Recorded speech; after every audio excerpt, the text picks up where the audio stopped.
3,717만 명이 이동할 겁니다. 정말 말 그대로 민족의 대이동이라고 할 수 있습니다. 모든 민족이 다 그렇지만 한국 사람들은 특별히 고향을 그리워하는 것 같습니다. 아마도 남북 분단으로 가고 싶어도 갈 수 없는 고향이 있기 때문에 그래서 우리 정서 가운데 그런 마음이 있지 않나 하는 생각을 합니다. 추석 좋죠. 그래서 한가위만 좋다라는 말도 있습니다. 그런데 추석 명절에 스트레스를 받는 사람들이 성인 남녀들 가운데 약 70%나 된다.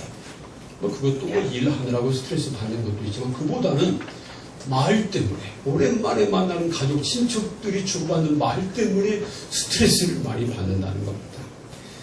스트레스를 가장 많이 주는 말은요. 너 언제 결혼할래? 하는 말. 너 취업했니? 살 빼라. 그런 말 때문에 스트레스를 많이 받는다는 것입니다. 그래서 우리는요. 다른 사람들에게 스트레스를 주는 말을 하지 말아야 합니다. 특별히 가족이나 친척끼리 오랜만에 만난 사람들끼리 그런 스트레스를 주는 말을 하지 말아야 합니다. 그리고 혹 추석 때 오랜만에 만난 가족이나 친척들이 그런 말을 해도 여러분 스트레스 받지 마세요. 이번 추석 때 다른 사람이 선물을 주면 받지만 스트레스를 주면 받지 맙시다. 아니 그런 걸 왜 받아요? 안 받으면 그만이지. 보통 사람들은 잘 나가면 교만해지고 일이 안 풀리면 낙심합니다. 그러나 하나님을 믿는 사람들은 잘 나가고 있다고 하는 일이 잘 된다고 교만해서도 안 됩니다. 하는 일이 잘 안 된다고 낙심해서도 안 됩니다. 왜냐하면 우리 인생살이는 전능하신 하나님의 주권에 속해 있기 때문에 그렇습니다. 역대상 29장 12절은 그 사실을 이렇게 말씀하십니다. 도와 귀가 주께고 말미암고 또 주는 만물의 주제가 되사 손에 권세와 능력이 있사오니 모든 사람을 크게 하심과 강하게 하심이 주의 손에 있나이다. 부귀가 주님으로부터 온다는 겁니다. 우리 주 하나님은 만물의 주제가 되신다는 겁니다. 그래서 사람을 크게 하고 강하게 하는 것이 다 주님의 손에 있다는 것입니다. 그러므로 여러분 지금 시련을 만나서 가시밭길 같은 고난을 당하고 있다 할지라도 절대로 낙심하지 마시기를 바랍니다. 모든 것이 다 하나님의 손 안에 있고요. 하나님은 그 모든 일을 합력해서 선이 되게 하실 수 있는 분이시기 때문입니다. 로마서 8장 28절 말씀도 보세요. 우리가 알거니와 하나님을 사랑하는 자 곧 그의 뜻대로 부르심을 입은 자들에게는 모든 것이 합력하여 선을 이루느니라. 하나님을 사랑하는 사람, 하나님의 뜻대로 부르신 사람에게는요. 모든 것이 합력해서 선이 된다는 겁니다. 그 모든 일이 저절로 선이 되는 것 아니고요. 하나님께서 그 일이 합력해서 선이 되도록 역사하신다는 말씀입니다. 우리는 그 놀라운 역사를 요셉에게서 봅니다. 요셉은 야곱의 11번째 아들이었습니다. 그런데 야곱은 요셉을 특별히 사랑했습니다. 그래서 다른 아들에게는 입히지 않고요. 요셉에게는 채색 옷을 입혔습니다. 옛날 우리식으로 말하면 비단 옷을 입혀준 겁니다. 다른 자식들은 누명 옷을 입혀주고요. 요셉에게만 비단 옷을 입혀준 겁니다. 그런데 창세기 37장 3절을 보면 요셉은 야곱이 노년에 얻은 아들이기 때문에 특별히 사랑했다. 이렇게 기록합니다. 그런데 사실은요. 그가 그렇게 사랑했던 라헬이 낳은 아들입니다. 요셉이 말이죠. 그래서 특별히 더 사랑했음이 분명합니다. 사실 편애는 그 집안의 내력입니다. 야곱도 어머니 리브가의 편애를 받았었습니다.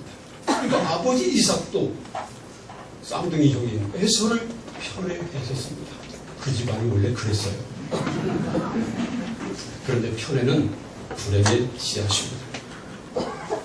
요셉은 아버지 야곱에게는 편애를 받았습니다. 특별한 사랑을 받았습니다. 그런데 형들에게는 미움을 받았습니다.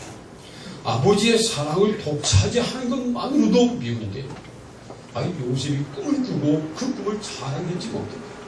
어느 날 꿈을 꿨더니 형들의 곡식단이 자기 곡식단에 절하는 겁니다. 아, 그래서 혼자 생각하지. 그럼 뭐 형들에게 얘기해요. 그러니까 형들이 더 믿었습니다. 또 어느 날은 말이죠, 해와 달 그리고 11별이 자기에게 절하는 것을 꿈을 꿨습니다. 그래서 형들이 그를 미워합니다. 그러던 어느 날 형들이 들에서 양을 치고 있는데 아버지가 어린 소년 요셉을 신부로 보냈습니다. 그래서 형들에게 가는데 이 요셉은요, 채색 옷, 그냥 울긋불긋한 그런 옷을 입었기 때문에 멀리서도 그걸 눈에 띄었습니다. 그래서 몰려오고 있는 요셉을 보고 저들은 꿈쟁이다. 우리가 이번 기회에 쟤를 죽여버리자. 그렇게 서로 그래서 요셉이 오자 깊은 궁덩이에 빠뜨립니다. 하지만 형제의 정이 남아있든지 그를 죽이지 않고 마침 지나가던 상인에게 그를 노예로 팔아버리고 말았습니다. 그때 요셉이, 소년 요셉이 얼마나 울었을까? 형 살려줘, 용서해줘. 얼마나 애를 뽀뽀했을까? 그런데 그냥 무시하고 그를 종으로 팔아버렸습니다. 요셉을 산 상인들이 그를 데리고 애굽까지 가서요, 노예 시장에 내놓았는데 마침 애굽의 왕 바로의 시위대장인 보디발이라고 하는 사람이 그를 사서 보디발의 집에 종이 됐습니다. 얼마나 억울한 일입니까? 형들에게 팔려서 자꾸 애굽에 와서 좋은 생활을 하고 있으니 기가 막힌 일입니다. 그런데 그런 상황에서도 하나님은 요셉과 함께 하셨습니다. 형들은 그를 노예로 팔아버리고 그를 그렇게 사랑했던 아버지는 그가 죽은 줄 알고 그 옆에 있었죠. 그러나 하나님은 함께 하셨습니다. 여러분, 하나님이 함께 하시면 됩니다. 하나님께서 요셉과 함께 하셨습니다. 그래서 말이죠, 요셉이 하는 일마다 다 잘 되는 겁니다. 그 사실을 본 보디발이 요셉을 자기 집에 가정 총무로 세웠습니다. 보디발의 집에 종이 몇 명이나 있었습니까? 아빠서니까 모르죠. 그렇지만 한둘이 아니었을 겁니다. 한 나라의 대제국 애굽의 시대장 집에 종들이 좀 많았겠어요. 별의별 종들이 있었을 겁니다. 그 중에 대장이 된 겁니다. 그러니 이제는 별이 살만 했습니다. 그런데 또 문제가 생겼어요. 보디발의 아내가 요셉을 욕했는데 요셉이 뿌리치니까 오히려 요셉이 자기를 욕보이려고 했다고 모함해서 요셉이 그만 옥에 갇히게 된 겁니다. 그런데 감옥에서도요, 하나님께서 요셉과 함께 하셨습니다. 그래서 마침 바로의 관원 가운데 술 만드는 관원, 술 준비해서 대접하는 관원, 빵을 만들어서 대접하는 관원, 이런 사람들이 옥에 갇혔다가 그들이 이상한 꿈을 꿨는데 요셉이 바로 맞춰줍니다. 그리고 나중에 바로 왕이 이상한 꿈을 꾸고 범인하고 있는데 그 꿈을 바로 요셉이 해묵해 줍니다.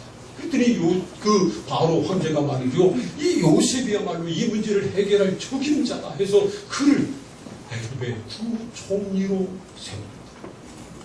놀라운 인생 역전이 벌어진 겁니다. 애굽의 총으로 팔려온 팔레스틴 그 유대인 출신의 종이 말이죠, 한 나라, 그것도 대제국 고대 근동의 패자 애굽의 총리가 된 겁니다. 여러분, 어떻게 해서 요셉이, 종이었던 요셉이 대제국 애굽의 총리가 되었을까요? 요셉에게 특별한 점이 있었을까요? 그가 다른 사람과 다른 명석한 두뇌를 가지고 있었을까요?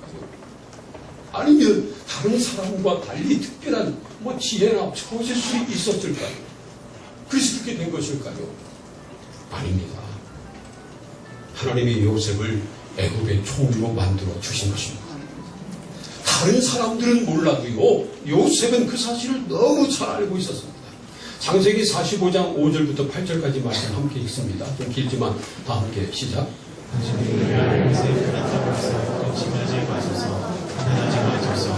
하나님이 생명을 구원하시고 나는 당신들보다 먼저 구원하셨느니라.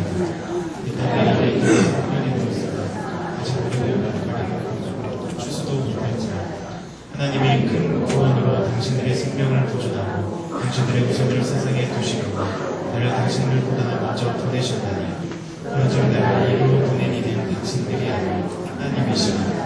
하나님이 나를 바로에게 아버지로 삼으시고 그 온 집의 주로 삼으시며 온 땅의 통치자로 삼으셨나이다. 요셉이 그의 형들을 만났을 때 한 말입니다. 이스라엘 땅에 흉년이 들자 애굽으로 곡식을 사러 왔습니다. 그래서 애굽의 총리가 된 요셉 앞에 그 형들이 무릎을 꿇고 절한 것입니다. 자기들이 엎드려 절한 애굽의 총리가 자기들이 종으로 팔았던 자기 동생이 요셉인 걸 알았을 때 형들이 얼마나 놀랐을까요? 이제 죽었구나. 그런 생각을 했을 것입니다. 그런데 그 순간 요셉이 형들에게 이렇게 말합니다. 나를 이리로 보내신 이는 당신들이 아니고 하나님이십니다. 하나님께서 나를 바로의 아버지 삼고 그 집의 주인 삼고 그 제국의 통치자로 삼으시려고 나를 이곳으로 보낸 것입니다. 그렇게 말했습니다. 자기가 애굽에 온 것, 자기가 총리가 된 것, 그건 하나님이 하신 일임을 고백하는 것입니다. 그리고 하나님께서는 모든 일을 손으로 바꾸시는 분이시라고 그런 또 고백합니다. 요셉이 이제 자기 아버지 야곱뿐만 아니라 자기 형제들 온 가족을 전부 다 애굽으로 초청해서 애굽에서 정착해서 함께 살게 됐습니다. 그러다가 야곱이 나중에 죽거든요. 아버지 야곱이 죽으니까 형제들이 생각할 때, 야, 이제 우리도 죽었다. 지금까지는 동생 요셉이 아버지 때문에 우리를 봐줬는데, 이제 아버지도 죽었으니 우리도 죽었다. 그렇게 생각하고 자기들끼리 모여서 생각합니다. 그리고 요셉을 찾아가서 말합니다. 아버지가 돌아가실 때, 우리를 용서하고 유언했어. 거짓말을 합니다. 그랬더니 그 말을 들은 요셉이 울어. 요셉이 왜 울었을까요? 옛날 자기가 당했던 일이 생각나서 고생한 일이 생각나서 울었을 수도 있고 아직도 자기 마음을 몰라주는 형들이 야속해서 울었을 수도 있습니다. 그런데 그런 상황에서 요셉이 우니까요 형들이 야 정말로 죽었다 그렇게 생각하고 요셉 앞에 무릎을 꿇습니다. 다시 무릎을 꿇고 우리는 당신들의 종입니다. 그렇게 말합니다. 그때 요셉이 형들에게 이렇게 그가 말하기를 하나님께서 우리를 이렇게 보내주신 것 이건 하나님께서 하신 일입니다. 그리고 하나님께서 당신들은 나를 해하려고 했지만 하나님께서는 이 모든 것을 손으로 바꾸셨습니다. 이렇게 말합니다. 우리 함께 읽어볼까요? 창세기 50장 19절부터 21절입니다. 다 함께 시작. 요셉이 그들에게 두려워하지 마소서 내가 하나님을 대신하니까 당신들 나를 하나님하였으나 하나님은 그것을 손으로 바꾸사 오늘과 같이 많은 백성의 생명을 구원하게 하시려 하셨나니 당신들은 두려워하지 마소서 내가 당신들과 당신들의 자녀를 기르리라 하고 그들을 강력한 말로 위로하였다. 요셉이 자기들을 죽일까봐 두려워하고 있는 형들에게 말합니다. 두려워하지 마소서. 내가 하나님을 대신하리이까. 내가 하나님을 대신하리이까. 이 말은요, 하나님만이 심판의 주권자시라는 말입니다. 누구도 하나님을 대신할 수 없다는 겁니다. 애굽의 황제도 그리고 애굽의 총리인 자기도 하나님을 대신할 수 없다는 겁니다. 역사의 주인은 오직 하나님 한 분이시라는 겁니다. 그리고 요셉은 계속해서 이런 말을 합니다. 당신들은 나를 해하려 하였으나 하나님은 그것을 손으로 바꾸사 오늘과 같이 많은 백성의 생명을 구원하게 하시려 하셨나니 당신들은 두려워하지 마소서. 당신들은 나를 해하려고 했지만 하나님은 그것을 선으로 바꾸셨습니다. 이렇게 말합니다. 정말 그렇습니다. 형들이 악한 마음으로 미워하는 마음으로 요셉을 종으로 팔았기 때문에 요셉이 애국까지 간 겁니다. 요즘도 다른 나라 가는 거 쉽지 않잖아요. 그런데 그 옛날에 팔레스틴에서 태어나 자라고 있던 이 요셉이 당시 고대 근동의 패자 애국까지 간다. 상상할 수도 없는 일이었습니다. 형들이 그를 팔아먹었기 때문에 요셉이 애국까지 간 겁니다. 근데 말이죠. 거기에서 바로의 10대장 집, 보디발의 집에서 종이 됐잖아요. 나중에 그 집에 총무까지 됐잖아요. 잘된 것 아닙니까? 근데 또, 보디발의 아내 때문에 누명을 쓰고 감옥에 갇힙니다. 그런데 그가 감옥에 갇혔기 때문에 바로의 관원들, 풀관원, 빵관원을 만났고 그것 때문에 나중에 바로의 꿈을 해몽해주고 그래서 나중에 바로가 그를 국무총리로 세운 겁니다. 이처럼 그가 당하는 여러 가지 일들, 일어난 그 아주 어려운 상황들, 그런 일들이 결국은 다 선이 된 겁니다. 하나님께서 그렇게 손으로 바꿔주신 것입니다. 놀랍지요? 여러분, 하나님께서는 모든 일을 손으로 바꾸실 수 있는 분이심을 믿으시기를 축복합니다. 그런데 말이죠. 그렇다면 왜 우리 삶 속에서는 그런 일들이 자주 일어나지 않을까요? 바꿔서 말하면 왜 요셉에게는 모든 일이 손으로 바꿔지는 놀라운 역사가 일어날 수 있었을까요? 우리는 요셉에게서 배워야 합니다. 첫 번째로 요셉은 하나님이 주신 꿈을 잃지 않았습니다. 창세기 37장을 보면요, 요셉이 꿈을 꾸고 형들에게 말을 했습니다. 형들의 곡식단이 자기에게 절하는 꿈을 꾼 겁니다. 또 해와 달과 열한 별이 자기에게 절하는 꿈을 꾸었습니다. 그런데 이런 꿈 이야기를 했을 때 요셉의 형들은 시기를 했지만 그러나 요셉의 아버지 야곱은 그 꿈을 마음에 두었다고 성경은 기록합니다. 그런데 사실 그 꿈을 마음에 두고 평생 잊지 않은 사람은 바로 요셉이었습니다. 나중에 형들이 곡식을 사러 애굽에 와가지고 요셉 앞에 무릎을 꿇었을 때 그때 요셉은 바로 그 꿈을 생각했다는 겁니다. 창세기 42장 6절부터 9절까지 말씀 읽어볼까요? 네, 시작. 요셉이 나라를 중으로써 그 땅 백성에게 곡식을 보내다니 요셉의 형들이 와서 그 앞에서 땅에 엎드려 절하매 요셉이 보고 형들인 줄을 아나 우리는 친애하고 험한 소리로 그들에게 말하여 이르되 너희가 어디서 왔느냐 그들이 이르되 동물을 사려고 가나안에서 왔나이다. 요셉은 그의 형들을 알아보았으나 그들은 요셉을 알아보지 못하더라. 요셉이 그들에게 대하여 꿈을 생각하고 그들에게 이르되 너희는 족한 형들이라 이 나라의 틈을 맛보려고 왔느니라. 형들이 곡식을 사러 애굽에 와서 자기 발 앞에 엎드려 절하는 것을 보고 형이 금방 알아봤습니다. 그리고 그 순간에 자기가 꾸었던 꿈을 생각했다는 겁니다. 그러니까 이 순간까지 요셉은요 그 꿈을 잊어버리지 않았어요. 그 꿈을 잃지 않았어요. 그 꿈을 붙들고 살았다는 겁니다. 보드벨의 집에서 종생활할 때도, 감옥에서 억울하게 옥살이 할 때도, 또 애굽의 총리가 됐을 때도 이 순간까지 그는 이 꿈을 잊지 않았습니다. 그 꿈을 붙들고 살았습니다. 그래서 하나님께서 그와 함께 하신 것이고요. 그에게 일어난 모든 일을 손으로 바꾸어 주신 것입니다. 두 번째로 요셉은 악한 상황 속에서도 절망하지 않고 성실하게 살았습니다. 이미 말씀드린 대로 이 요셉은요 엄청난 고난을 많이 당했습니다. 형들에게 팔려 노예가 됐으니 뭐 마찬가지죠. 그래도 요셉은 보디발의 종이 돼서 성실하게 일했습니다.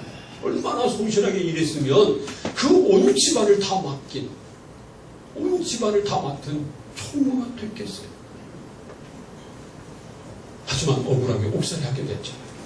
그런데 그는 옥에 가서도 수용 생활을 성실하게 했습니다. 그랬더니 간수장이 그를 감옥에 있는 사람들 가운데 모든 일을 맡은 그런 사람으로 삼았습니다. 이 요셉은 세상 말로 하면 재수에 온 붙은 사람입니다. 어떻게 그럴 수 있어요? 형들에게 팔려 종이 되고 종이 돼가지고 좀 풀렸나 했더니 또 억울하게 옥살이고 되는 일마다 안 되죠. 그런데 요셉은 어떤 상황에서도 낙심하지 않았고요. 주어진 상황에서 최선을 다하여 성실하게 살았습니다. 종이 돼서도, 감옥에 갇혀서도, 총리가 돼서도 그는 딴 생각하지 않고 성실하게 최선을 다해서 주어진 일을 감당했습니다. 그랬더니 하나님이 그와 함께 하셨고 그에게 일어난 모든 일을 손으로 바꿔 주신 것입니다. 세 번째로 요셉은 악한 유혹에 넘어가지 않았습니다. 요셉이 보디발의 집 가정충부가 된 뒤에 보디발의 아내가 요셉을 유혹했습니다. 보디발은 한 나라의 12대장 아닙니까? 그러니까 공무에 가봤겠죠. 그러다 보니까 보디발의 아내는 외로웠던 모양입니다. 그런데 마침 들어온 종, 그리고 나중에 가정 총무가 된 요셉은 젊고 잘생겼고 능력이 있었습니다. 그러니까 보디발의 아내가 볼 때 딱이었어요. 그래서 그를 유혹한 겁니다. 하지만 요셉은 넘어가지 않았습니다. 당신의 주인이 집안 모든 일은 내게 맡겼지만 당신은 아닙니다. 내가 어떻게 이 큰 죄를 범해서 하나님 앞에 득죄합니까? 하나님 앞에 범죄합니까? 그리고 또 잊힙니다. 만일 요셉이 보디발의 아내 유혹에 넘어갔다면 그것으로 그의 인생은 끝이었습니다. 아니, 그 일이 발각나지 않겠어요? 노예 출신, 종 출신이 그런 짓을 했으니 그것으로 그는 끝나버리고 만 겁니다. 뭐 쫓겨나는 것이 아니라 죽임을 당해버리고 말았을 것입니다. 그런데 요셉은 그런 죄의 유혹에 빠지지 않았습니다. 하나님을 생각하고 하나님 앞에서 거룩하게 살려고 애를 썼습니다. 그랬더니 하나님이 함께 하셨고요. 그에게 일어난 모든 일을 선으로 바꾸어 주신 것입니다. 할렐루야. 네 번째로 요셉은 악을 악으로 갚지 않았습니다. 요셉은 자기를 종으로 팔아버린 형들을 용서했습니다. 아버지가 죽은 후에 형들은 말이죠. 이제는 우리도 죽었다 하면 요셉 앞에 거짓말을 했잖아. 그리고 물고 절하기까지 했습니다. 그때 요셉은 형들에게 말합니다. 내가 하나님을 대신하리다. 내가 하나님을 대신해서 당신들을 심판하겠습니까? 아닙니다. 나는 용서했습니다. 그럼 대단한 거죠. 그런데 말이죠. 이 요셉이 총리가 됐을 때 더 벌벌 떨고 있었던 사람들이 있었을 겁니다. 바로 보디발하고 그의 아내입니다. 얼마나 떨었겠어요. 그런데 성경 어디를 봐도 요셉이 보디발의 아내를 끌어다가 족쳤다. 그런 기록이 없어요. 요셉은요, 억울하게 당했지만 원한을 품지 않았어요. 다 내려놓았어요. 다 용서했어요.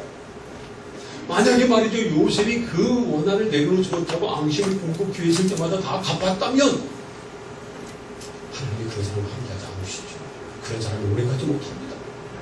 그러나 그는 악을 악으로 갚지 않고 선으로 악을 이겼습니다. 그랬더니 하나님이 그와 함께 하셨고요. 그에게 일어난 모든 일을 선으로 바꾸어 주신 것입니다. 사랑하는 성도 여러분, 요셉의 하나님은 바로 우리의 하나님이십니다. 요셉과 함께 하신 하나님은 지금 우리와 함께하고 계십니다. 요셉에게 일어난 모든 일을 선으로 바꿔주신 하나님은 우리에게 일어난 모든 일도 선으로 바꿔주실 수 있습니다. 하나님은 지금도 우리를 위해서 일하고 계심을 믿으시기를 바랍니다. 지금 우리에게 일어나고 있는 이 일이 내 인생의 마지막이 아닙니다. 지금 내가 당하고 있는 어려운 일이, 고난이 내 인생의 결론이 아닙니다. 왜냐하면 하나님은 살아계시기 때문입니다. 그러므로 지금 혹시 하는 일이 잘 안 돼도 그것 때문에 낙심하지 마시기를 바랍니다. 질병으로 고통을 당한다고 절망하지 마시기를 바랍니다. 경제적으로 힘들어도 그것 때문에 좌절하지 마시기를 바랍니다. 하나님이 역사하시면 단번에 역전이 됩니다. 종이 감옥사에 던 사람이 총리가 되면 역전이 일어나는 것 보십니다. 하나님이 그것을 손으로 바꾸셨다고 하는 이 말을요, 창세기 50장 20절 말씀이잖아요. CEV라고 하는 영어 성경 보면 이렇게 번역을 했습니다. God made it turn out for the best. 하나님께서 그것을 더 베스트가 되게 하셨다는 겁니다. 그냥 for good, 그냥 좋게 선으로 바꾸셨다고 말하지 않고 최선, 더 베스트로 바꾸셨다는 겁니다. 정말 그렇잖아요. 우리 하나님은 어떠신 분이십니까? 천지의 창조주이십니다. 하나님이 만드신 것 보세요. 얼마나 아름답고 오묘합니까? 하나님이 하시면 그냥 선이 되는 것이 아니라 최선이 되는 것을 믿으시기를 바랍니다. 이 사람 중에도요, 특별한 재주가 있는 사람의 손을 거치면 아주 놀라운 작품이 됩니다. 다른 사람은 버렸지만 그 사람 손에 들어가면 놀라운 것이 되는 그런 사람의 손이 있어요. 그런 사람 중에 한 사람이 바로 피카소입니다. 그 유명한 화가 피카소 있잖아요. 어느 날 길을 가다가 버려진 자전거를 봤답니다. 그 자전거를 유심히 보다가 너무 일찍 뛰었어요. 좀 이따 내가 뛰다 올려 뛰어야지. 이 박자가 안 맞아요, 이렇게. 바로 저겁니다. 그 자전거 중에서 안장과 핸들 부분을 떼가지고 안장 뒷부분에다가 핸들을 저렇게 붙인 겁니다. 그리고 저 제목을 황소머리 그렇게 붙였습니다. 피카소가 저걸 만든 뒤 50년이 지난 다음에 저 작품이 영국의 유명한 경매장에 나왔는데 얼마에 팔린지 아세요?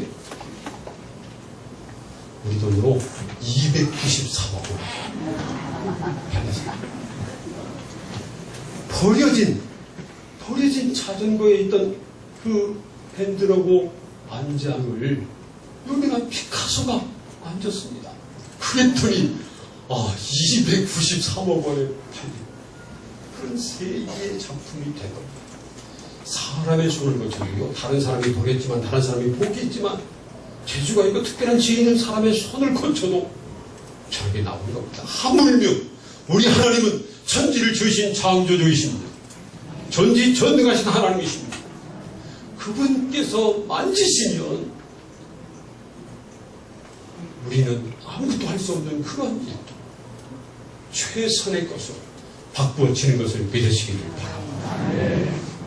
그런데 나에게만 그런 일이 벌어지는 것 아니고요. 다른 사람에게도 그런 일이 있을 수 있습니다. 그래서 우리는 우리가 그런 어려움을 당해도 낙심하지 말아야 되지만 혹시 우리 주변에 고통당하고 있는 사람을 보아도 멸시하지 말아야 합니다. 어려움을 당하고 있는 사람을 무시하지 말아야 합니다. 특별히 말이죠. 우리 가족들 간에, 친척들 간에, 자녀들이나 형제들이나 자식들 중에 힘들고 어렵다고 함부로 하면 안 됩니다. 특별히 우리 부모님들 그러지 말아야 돼요. 우리나라 부모님들 보면요, 자식들 중에 잘난 자식들, 공부도 잘하고 좋은 대학 들어가고 좋은 직장 들어가서 돈 잘 벌어오면 아주 위하고 그냥 말 한마디면 다 들어주고 공부도 못해요. 좋은 학교도 못 들어가요. 나중에 숫자를 변별하지 못하고 돈도 못 벌어와요. 그러면 무시하고 말도 들어주지 않고 그런 부모들이 있는데 웃는 사람들 수상합니다. 그러지 말아야 돼요. 형제간에도 그래요. 이번 추석 때 여러분 가족들, 친척들 만날 텐데 만나면 축복 많이 해주시기 바랍니다. 힘들고 어려운 사람 보면 축복해 주세요. 격려해 주세요. 그리고 내가 기도하겠다고 약속하세요. 그리고 기도해 주세요. 우리가 추석 때 만나는 우리 가족들에게 그냥 말해가지고 스트레스 주지 않고 축복하고 격려하고 기도해주고 그러기만 해도요. 하나님의 역사가 일어날 것입니다. 하나님의 영광을 받으십니다. 우리 인생의 주권자이시고 모든 일을 손으로 바꿀 수 있는 전능하신 하나님은 지금도 일하고 계십니다. 우리가 그런 분명한 믿음이 있다면 우리는 요셉처럼 꿈을 잃지 말아야 합니다. 어떤 상황에서도 하나님 주시는 꿈을 꾸며 그리고 우리가 할 수 있는 최선을 다해서 일해야 합니다. 그리고 어떤 유혹에도 넘어가지 말고 혹 우리를 핍박하고 우리에게 해를 끼치려는 사람이 있어도 악을 악으로 갚지 말고 선으로 악을 이기는 그런 사람이 되시기를 바랍니다. 우리를 욕하면 대신 축복해 주세요. 기도해 주세요. 하나님께서 모든 일을 손으로 바꾸시는 일을 지금도 하고 계시기 때문에 그렇습니다. 우리 하나님이 모든 일을 손으로 바꾸고 계시다고 하는 그런 믿음이 분명하다면 우리는 고난이 와도 낙심하지 말아야 합니다. 아무리 힘들고 어려워도 죄에 빠지지 말아야 합니다. 아무리 누가 우리에게 뭐라고 해도 같이 싸우지 말고 원수를 원수로 갚지 말아야 합니다. 사랑하는 성도 여러분, 하나님이 주신 꿈을 꾸며 그리고 어떤 상황에서도 성실하게 살아가고 죄악의 유혹에 빠지지 않고 악을 악으로 갚지 않으며 선으로 악을 이기어서 하나님께서 우리에게 일어나는 모든 일을 선으로 바꿔주시는 놀라운 역사를 경험하시기를 주님의 이름으로 축원합니다.